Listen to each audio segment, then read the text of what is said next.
What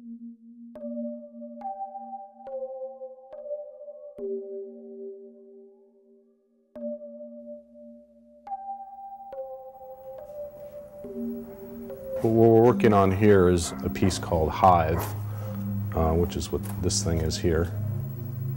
What we've done is created these little LED units that have 25 orange LEDs, and they're individually controllable. The idea here is to make something that with a lot of independent units.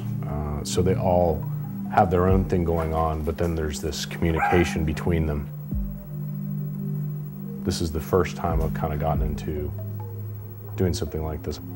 What's exciting now is this thing's, we're starting to be able to sequence it and control it. So one side is creating the display and the layout, and the other part is driving it.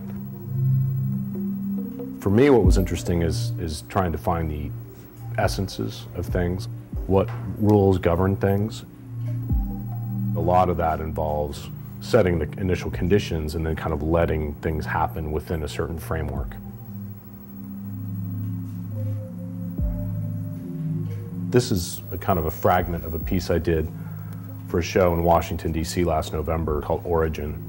What I was working on here is a whole new set of code that uses a lot of physics and like Newton's laws and all these kinds of things to add different behaviors to the patterning.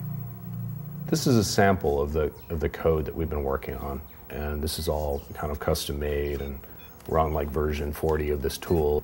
And the idea was to create particles within a universe and then be able to control them. So what you're seeing here is a single little particle floating around, Pong-like. That's sort of interesting, but then you can make another 172 particles.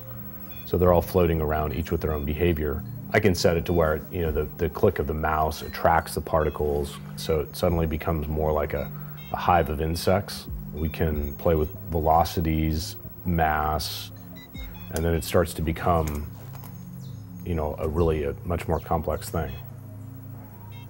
You start to kind of form a story.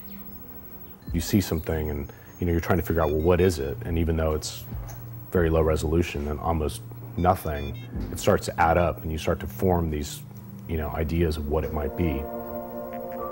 My first light piece ever was using strobe lights, sequence strobe lights with a microcontroller, and then I got into doing stuff with light bulbs and then LEDs.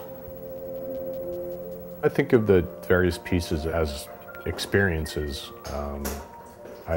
Some of my early interests were in virtual reality.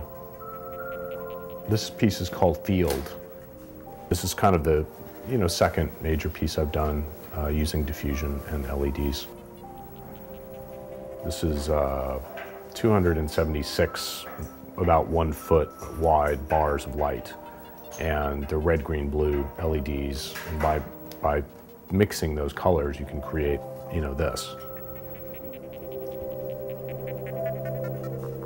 Light itself is very potent, and it affects you in a way that is, it's not verbal. It's kind of a deep thing, like, looking into a fire, something like that is kind of primal.